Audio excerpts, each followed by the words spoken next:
Welcome to an exciting build video. Look what I picked up.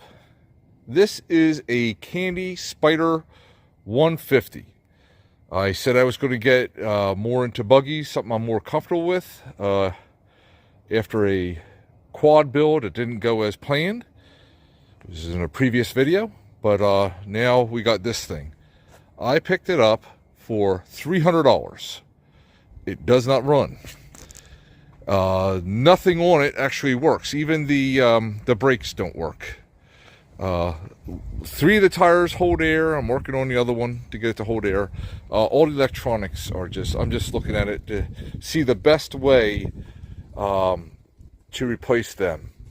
They're toast. And there's just no point in trying to troubleshoot it. I'm not really good with electronics, and it's just a bird's nest in there. And the components that are in there are just rusted and nothing. So I find it better to just get rid of that, because that's just going to plague me. But to get a new wiring harness, as I'm looking into, it's like $200. But then you have to buy each individual component, like the solenoid, like the key switch, the variator, the voltage regulator. All that you have to purchase all that separately, and when you get a wiring harness, well, that's all you're getting.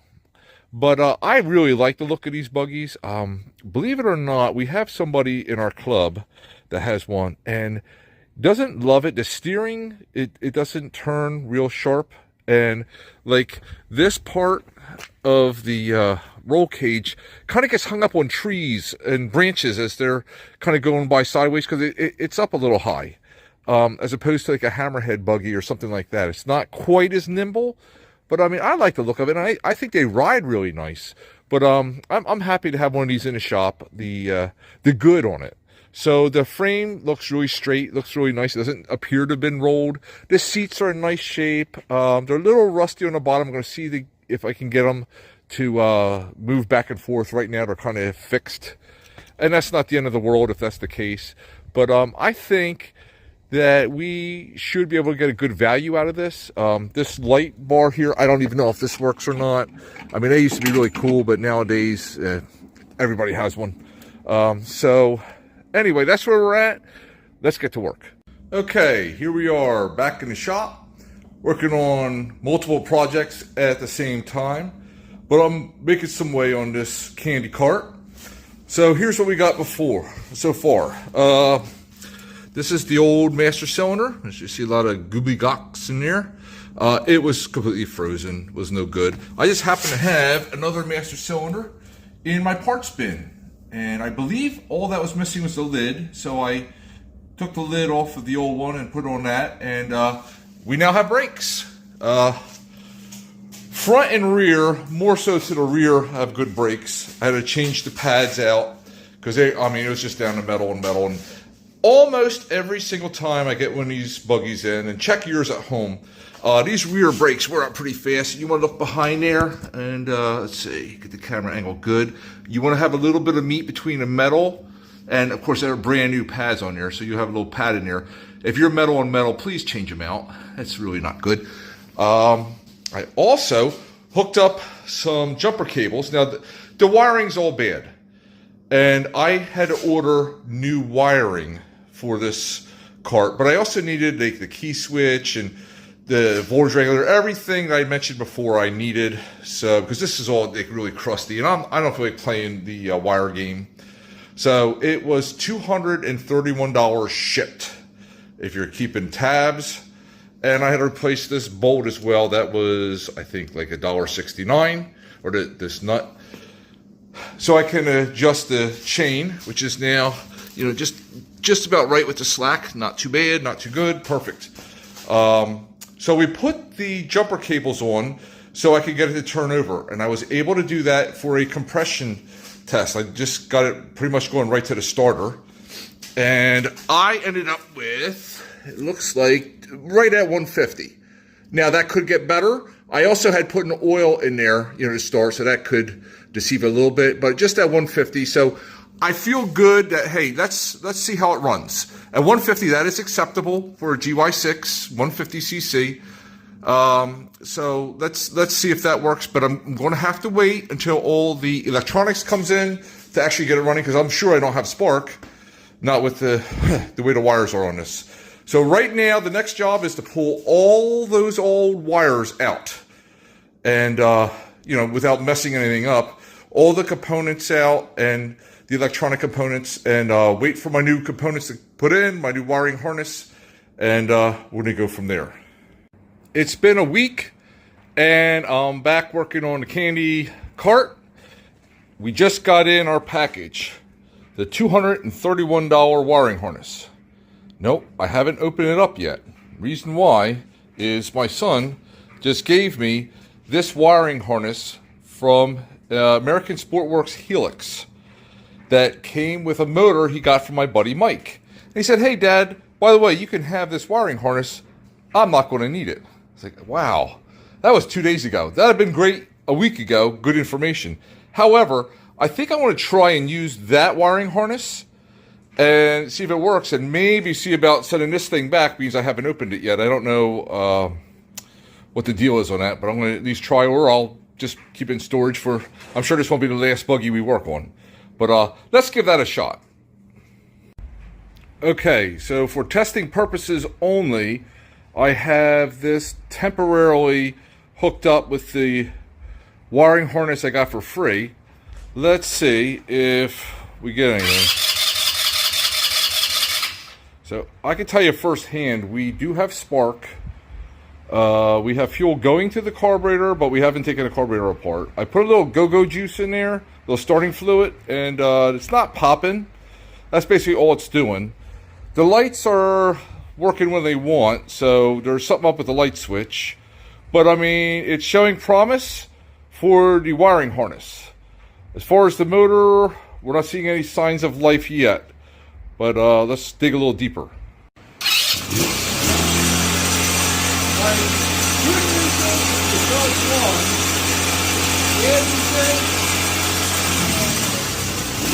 It's smoking pretty bad, but I believe it's going to need a rebuild.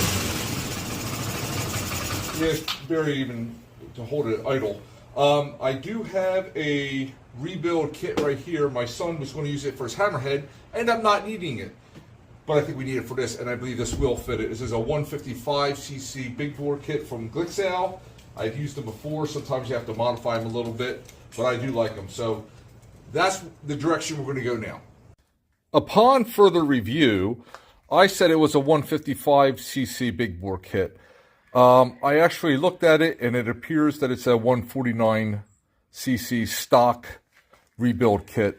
This is the original piston, and it's actually the same exact shape as the new one. And I talked to my son, and he does recall he only ordered the 150cc. Now, the good news about that is, so sometimes with the 155cc, it's a little bit different shape than here. It's a little more just brought in, and it's not exact same shape, and I have to shave some of that.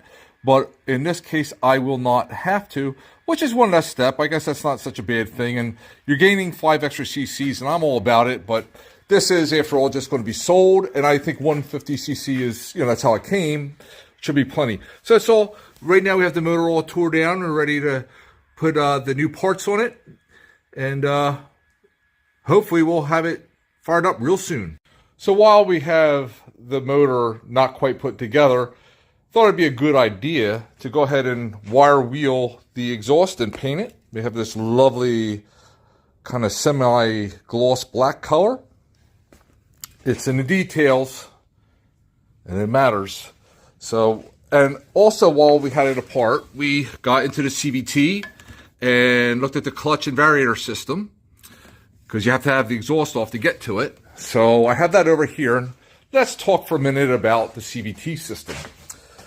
So the variator is the first thing it takes to power, and the way that works is these round variator weights roll out with centrifugal clutching, kind of like a torque converter, and changes the gear automatically.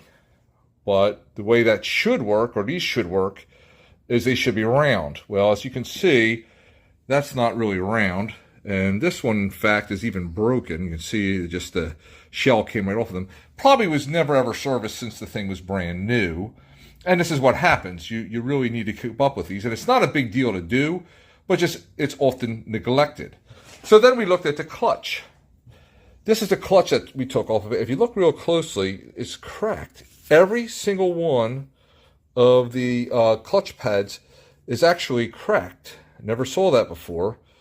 So needless to say, we're not going to use that.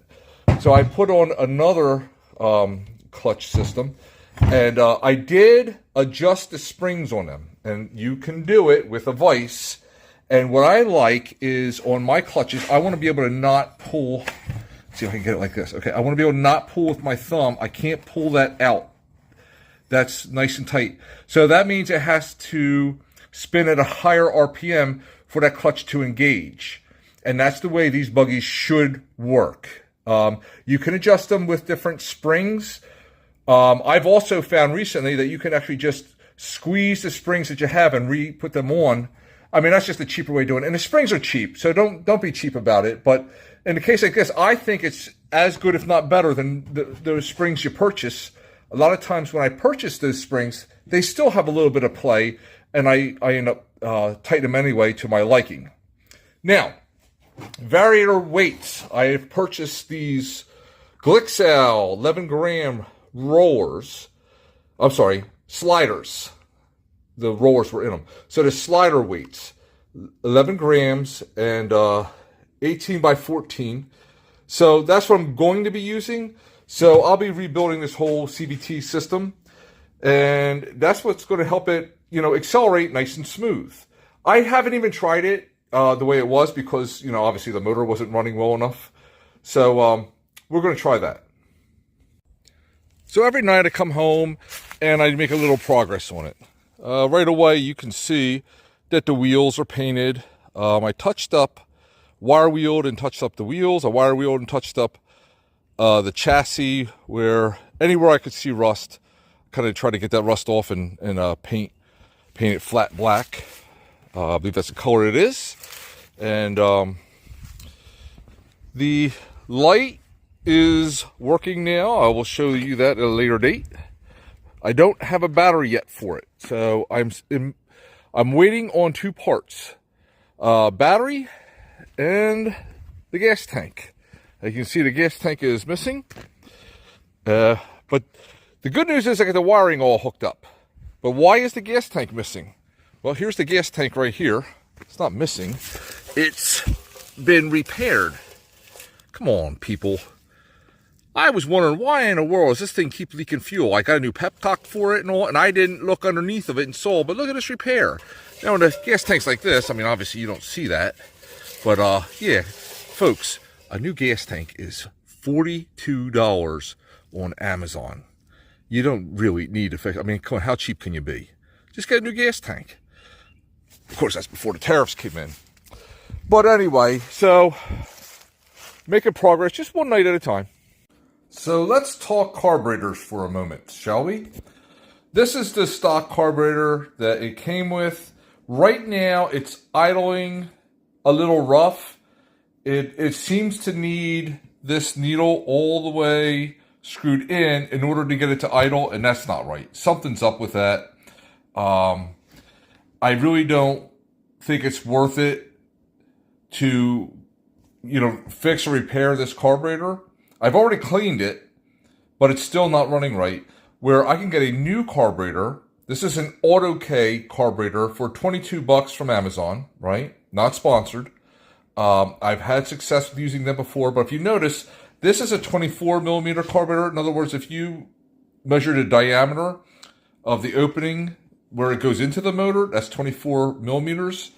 This is 26 millimeters. So you're going to get a little more in, possibly a little more performance, but I just want the thing to idle and run good. We don't have it set up for performance really. It's going to have a stock exhaust, stock intake.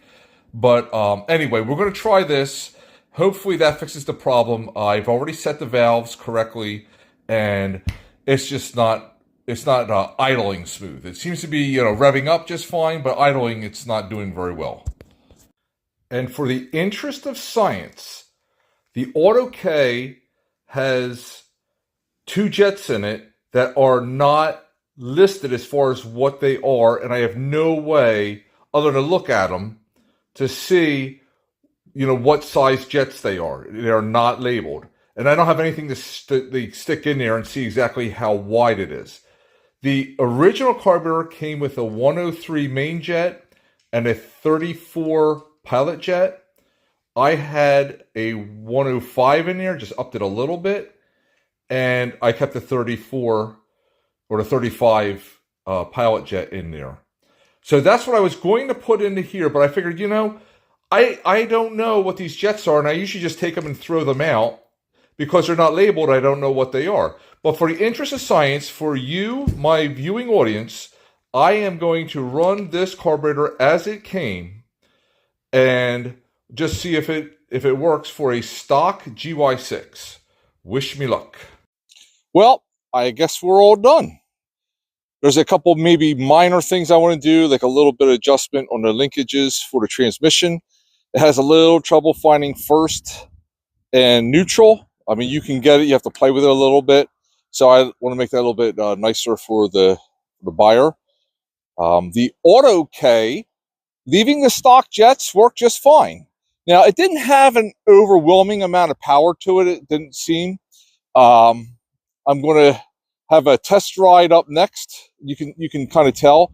It's okay, but I'm used to my Hammerhead that's like fully built. And it makes a difference when you have the right, I don't know, the big bore kit in it, and when you have the right gearing and the right clutching. And I put a lot of money into that Hammerhead to get it running the way it is. So, of course, this doesn't run quite like that. But it does run pretty well, and it's pretty smooth. And these things are really big carts. I took my wife for a ride in it, and you'll see that coming up very shortly. And we had plenty of room, and it was a nice ride. That light works out great, and let's see if we can just fire right up for us without even hitting the gas. There you go. And we can turn that light on. Yeah, look at that. I don't know how well you can see here. That is plenty bright. I mean, I have not ridden it at night, but I imagine it would be pretty amazing. But yeah, it's kind of quiet. The motor's quiet, and I like that. We got the wheels all nice and shiny and black, and that looks good. So yeah, let's go for a ride.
Okay, and now it's time for the verse of today. And today's verse is found in 1 Kings chapter 11, verse 4.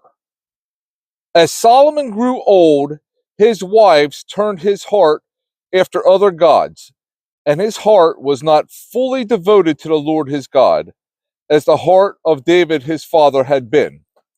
I actually had an opportunity to preach on that verse 2 weeks ago. And that's not something I normally do. I've only taught on Sunday mornings twice in my life. So that was exciting. And if you like, I could send you a, a link to that sermon.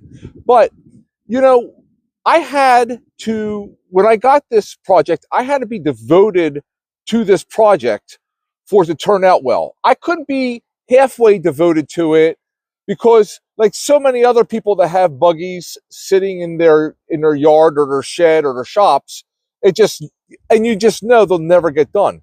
This one I needed to be fully devoted to get it done, and it did. It came out really nice, and I mean, it was a $300 machine. I probably have about $500 into it, and I mean, this is a $1,500 machine all day long. It runs so nice. It shifts good now.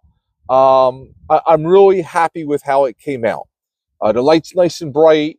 The motor runs good. But I had to be fully devoted to this. You know, Solomon wasn't fully devoted to the Lord like his father was. And when he wasn't fully devoted to the Lord, it didn't turn out well for him at all. I want to encourage you today to be fully devoted to the Lord. If you know the Lord, man, you got to get fully devoted. And if you don't know the Lord, there's no better time than now. The Bible says that if you call upon him, he will find you. If you read this book, you'll learn more about him. And if you call on his name and you want a relationship with him, he will come and he will sit with you and he will dine with you. He will have a relationship with you. And it's a real relationship that you can experience, just as I have. It's awesome. Anyway, guys, if you like what you see here, and I got projects now lined up. So if you like what you see here, like, subscribe, and hit that notification bell. Thanks for watching.